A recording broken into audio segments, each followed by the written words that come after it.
നിങ്ങളുടെ ഫേവറേറ്റ് സീരിയലുകൾ ടിവിയിൽ വരുന്നതിന് മുൻപേ സൺ നെക്സ്റ്റ് ആപ്പിൽ കാണാം. ഇനി എല്ലാവർക്കും മുൻപേ കാണൂ. ഇപ്പോൾ തന്നെ സൺ നെക്സ്റ്റ് ആപ്പ് ഡൗൺലോഡ് ചെയ്ത് സബ്സ്ക്രൈബ് ചെയ്യൂ. മോളെ, ബിസ്ക്കറ്റ് എന്തെങ്കിലും വേണോ? വേണ്ടേ? എങ്കിൽ ഉറങ്ങിക്കോട്ടോ. മാഡത്തിന് കുടിക്കാൻ വെള്ളം എടുക്കട്ടെ? ഇപ്പൊ ഒന്നും വേണ്ട.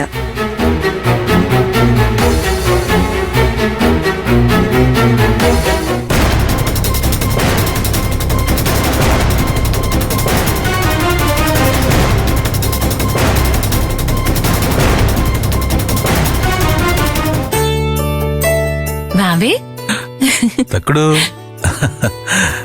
ചക്രേ,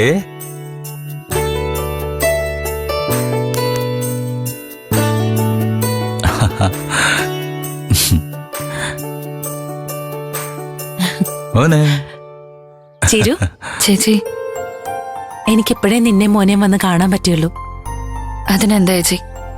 എനിക്കെല്ലാം അറിയാവുന്നതല്ലേ. ചേച്ചിക്ക് ജയിലിൽ പോകേണ്ടി വരുമെന്നായിരുന്നു എന്റെ പേടി. അതുണ്ടായില്ലല്ലോ. ദൈവം രക്ഷിച്ചെന്നേ പറയാൻ പറ്റൂ. അവസാന നിമിഷം എനിക്ക് രക്ഷപ്പെടാൻ കഴിയുന്ന ഞാൻ പോലും വിചാരിച്ചല്ല. അനു രക്ഷപ്പെട്ടതിൽ ഞങ്ങൾക്ക് ഏറ്റവും വലിയ കടപ്പാട് വിനയനോടാ.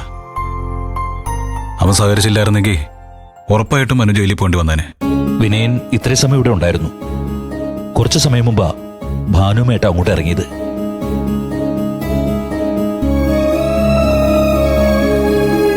അല്ലച്ചാ, ഞങ്ങളെ രണ്ടുപേരെയും കണ്ടു. വിനയനിപ്പം പഴയ ആളൊന്നും അല്ല. സ്വഭാവത്തിലൊക്കെ നല്ല മാറ്റമുണ്ട്. ഈ മാറ്റം എന്നും നിലനിന്നാ മതിയായിരുന്നു, അല്ലേ മോളെ?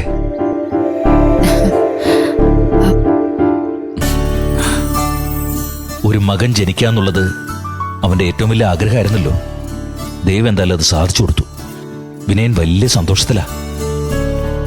ഇനിയെങ്കിലും ജീവിതത്തില് പുതിയ കാഴ്ചപ്പാട് അവനുണ്ടാവുന്നുള്ളൊരു പ്രതീക്ഷയുണ്ട്.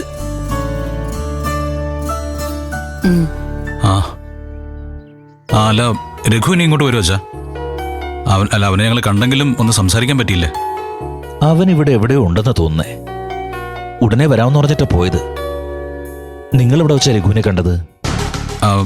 അല്ല, ഞങ്ങൾ വരുമ്പോ റൂം നമ്പർ 19 നിന്ന് രഘു ഡോക്ടറോടൊപ്പം ഇറങ്ങി പോകുന്ന കണ്ടു. അത് ചിരുവിന്റെ മുറിയായിരിക്കും കരുതി ഞങ്ങൾ അങ്ങോട്ട് കയറി ചെല്ലുകയും ചെയ്തു.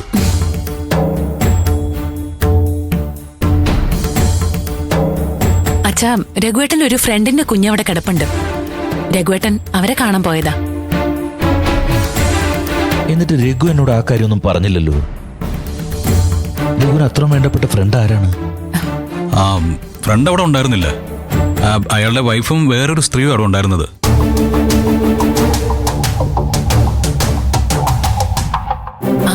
രഘുവേട്ടൻ അവരെ ഇവിടെ വെച്ച് യാദൃശ്ചികമായിട്ട് കണ്ടതായിരിക്കും. ചിലപ്പോ രഘുവേട്ടൻ ആദ്യമായിട്ടായിരിക്കും അവരെ പോയി കാണുന്നത്. എന്തായാലും രഘുവേട്ടൻ വന്നിട്ട് നമുക്ക് ചോദിക്കാം അവരേതാന്നൊക്കെ. അവനോട് ഫുൾ ടൈം നിൽക്കാന്ന് എന്നോട് പറഞ്ഞത്. അമ്പിളിയും കുറച്ച് കഴിയുമ്പോ ഇങ്ങോട്ടേക്ക് വരും. അച്ഛാ, അപ്പൊ മക്കളെ ആര് നോക്കും? 3 പേരില്ലേ? ഭാനുമ്മയ്ക്കും മഞ്ചാടിക്കും ഒക്കെ പറ്റുമോ? ദയയെ 2-3 ദിവസം അവിടെ കൊണ്ടുവന്ന് നിർത്താൻ ഞാൻ ശബരിയെ വിളിച്ച് പറഞ്ഞിട്ടുണ്ട്. അച്ഛാ, അപ്പൊ ചീരുവിന്റെ അടുത്ത് ഞാൻ ഇരിക്കാം.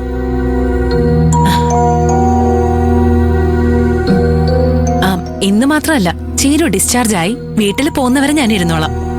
അയ്യോ, അപ്പൊ വിച്ചുമോന്റെ കാര്യം ആരും നോക്കും ചേച്ചി? അത് കുഴപ്പമില്ല ചീരു. അവിടെ സോനിയും പ്രതിഭയൊക്കെ ഉണ്ടല്ലോ.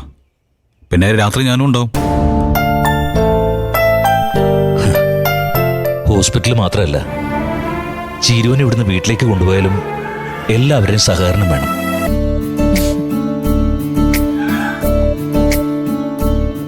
സിസേറിയൻ കഴിഞ്ഞല്ലേ, 3 മാസം നല്ല പരിചരണം വേണം ചീരുവിന്. അതൊന്നും ഓർത്ത് അച്ഛൻ വിഷമിക്കണ്ട. എല്ലാം നല്ല രീതിയിൽ തന്നെ നടക്കും.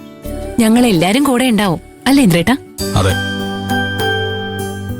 ഞങ്ങൾ എന്താ ചെയ്യേണ്ടെന്ന് അച്ഛൻ പറഞ്ഞാൽ മാത്രം മതി. അത് ഞങ്ങൾ ചെയ്തിരിക്കും. മതി, ഇങ്ങനൊരു ഉറപ്പ് കിട്ടിയാൽ മതി. ആശ്വാസമായി എനിക്ക്.